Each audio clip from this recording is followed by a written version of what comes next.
प्यारे दोस्तों, इस जंगल के सभी पंछी हंसी खुशी रहा करते थे, लेकिन एक टूनी चिड़िया ही थी जो खामोश बैठी रहा करती थी।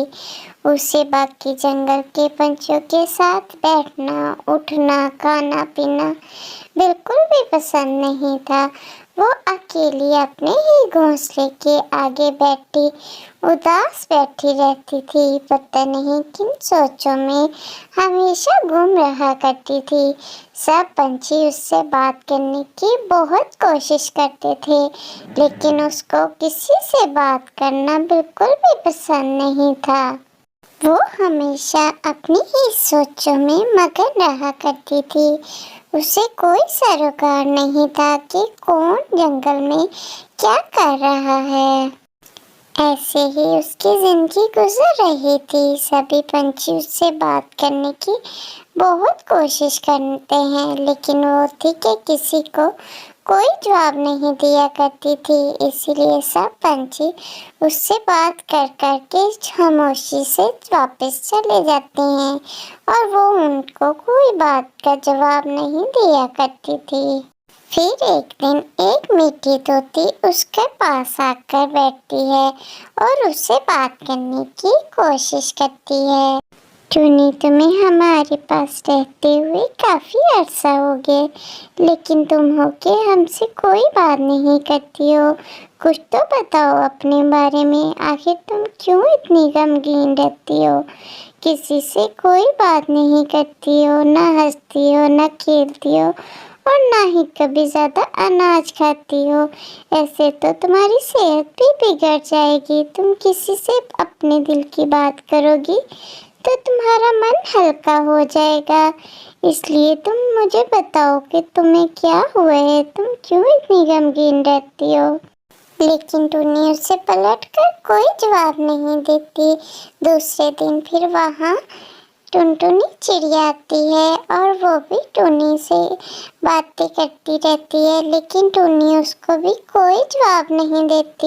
टूनी मीठी बता रही थी कि उसने तुमसे बात करने की बहुत कोशिश की, लेकिन तुमने उसे कोई जवाब नहीं दिया। तुम क्यों नहीं हमसे बात करती? क्या हम सब तुम्हें अच्छे नहीं लगते? कोई तो बताओ हमें, क्या आखिर तुम क्यों इतनी परेशान रहती हो? टूनी उसको भी कोई जवाब नहीं देती। फिर सारे पंछी मिलकर जंगल के मुखिया मिट्ठू को टूनी के पास भेजते हैं। फिर वो टूनी को समझाता है कि मुझे जंगल के सब पंछियों ने मिलकर भेजा है, उनसे तुम्हारी परेशानी देखी नहीं जाती। तुम कोई बात करो, हमसे अपना दुख शेयर करो तो तुम्हारा दुख हल्का हो जाएगा। जंगल के सारे पंछी तुम्हारे लिए बहुत परेशान हैं। फिर टूनी अपना दुख उसके साथ शेयर करती है। मुखिया जी, मैंने 2 अंडे दे रखे थे। मैं और मेरा पति बहुत ही खुश थे।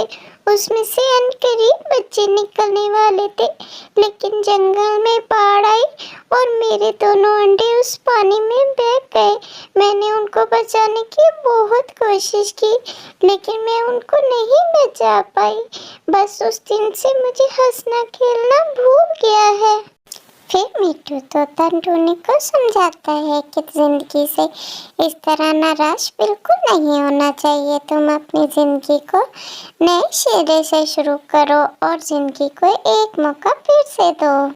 कुछ ही दिनों में टूनी फिर से 3 अंडे दे देती है। उस पे मिट्ठू की बातों का बहुत असर होता है, इसलिए वो अपनी जिंदगी को एक और मौका देती है। वो फिर से हंसना खेलना शुरू कर देती है और 3 अंडे देने के बाद वो उसको बहुत ही खुशी थी कि उसने जिंदगी को दोबारा से अपनी शुरुआत कर ली है और उसको जिंदगी में फिर से वही खुशी मिलती है। वो बहुत खुश थी कि कुछ ही दिन में उसके अंडों से बच्चे निकल आएंगे। अब वो अपने अंडों का बहुत ज़्यादा ख्याल रखती थी और बहुत मजबूत घर बना लिया था ताकि उसके अंडों को कुछ ना हो, चाहे बरसात हो चाहे धूप हो, उसके अंडे सेफली पड़े रहें।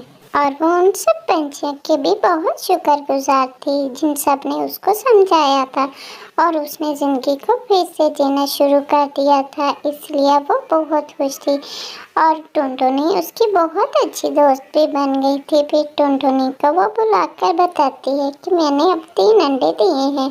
टुनटुनी भी उसके अंडे देखकर बहुत ही खुश होती है और उसके लिए बहुत सी दुआएं करती है। टुनी, अब तुम्हारे अंडों में से बहुत बहुत प्यारे बच्चे निकलेंगे और तुम्हारे पुराने गम सारे भूल जाओगी उन बच्चों को देखकर। हाँ टुनटुनी, मैं बहुत ही खुश हूँ और जल्दी से मेरे बच्चे निकले, मैं उनका बहुत बेचैनी से इंतज़ार कर रही हूँ। हाँ क्यों नहीं टुनी, हम सबको भी तुम्हारे बच्चों की बहुत खुशी है और जल्दी जल्दी बाहर आएंगे तो मुझे आंटी आंटी कह के पुकारेंगे तो मुझे भी बहुत अच्छा लगेगा। हाँ हाँ क्यों नहीं, मेरे बच्चों पर आप सबका हक है, आप सब ने इनको इस दुनिया में आने के लिए मेरा सहारा बने हैं। फिर टुनी बहुत ही खुश थी। कुछ ही दिनों में उसके बच्चे निकलने वाले थे। फिर वो टुनू से कहती है कि तुम प्यारा प्यारा अनाज ढूंढ के लाओ, क्योंकि हमारे बच्चों को कुछ नरम ग़िज़ा खाएंगे जब पैदा होंगे तो कुछ ही लम्हों में वो अंडों से निकलने वाले हैं, इसलिए तुम जल्दी से अनाज ढूंढ के लाओ मेरे बच्चों के लिए। टुनू भी बहुत खुश था कि अब उसके अंडे सही सलामत हैं तो उसमें से बच्चे भी सही सलामत निकल आएंगे। उन दोनों को बच्चों का बहुत ही शौक था। हाँ हाँ टूनी, मैं सब कुछ उनके लिए जमा कर लूँगा, तुम्हें फिक्र करने की कोई ज़रूरत नहीं। तुम बस मेरे बच्चों का ख्याल रखना और इन्हें कोई तकलीफ़ मत होने देना। मैं उनकी हर ज़रूरत पूरी करूँगा, तुम्हें परेशान होने की कोई ज़रूरत नहीं। हाँ हाँ टुन्नू जी, बिल्कुल मैं जानती हूँ आप उनका बहुत अच्छे से ख्याल रखेंगे, पर मुझे भी तो कुछ नसीहत करनी होती है ना आपको। फिर टुनी के अंडों में से बहुत प्यारे 3 बच्चे, जिनमें से एक गोलू, एक सुनहरी और एक पिंकी, उन तीनों का नाम टुनटुनी ने ही रखा था। टुनटुनी को भी बच्चों का बहुत शौक था, इसलिए उनके नाम उसने रखे थे। टुनी बहुत ही खुश थी अपने प्यारे प्यारे बच्चों को देखकर। टुनी, तुम कुछ भी कहो, मैं तो सारा दिन इनके साथ खेलूंगी। मैं बिल्कुल भी इनको एक पल के लिए छोड़कर नहीं जाऊंगी। मैंने तो घर का सारा काम समेट लिया, बस सारा दिन इन्हीं के खेलने के लिए। सारा दिन मैं अपने भांजों के साथ खेलूंगी। हाँ हाँ टुनटुनी, क्यों नहीं, पर तुम्हें सब दोस्तों से कहना होगा कि जल्दी से हमारे चैनल को सब्सक्राइब करें, फिर ही तुम मेरे बच्चों के साथ सारा दिन खेल सकोगी। इसीलिए जल्दी से प्यारे बच्चों वीडियो को लाइक और सब्सक्राइब करिए और देखिए हमारी प्यारी प्यारी वीडियो जो है सिर्फ आप लोगों के लिए। फिर सब पंछी टुनी के लिए बहुत ही खुश थे और टुनी भी अपनी ज़िंदगी में अब बहुत खुश है। वो अपने बच्चों से बहुत प्यार करती है और सब उनका बहुत ख्याल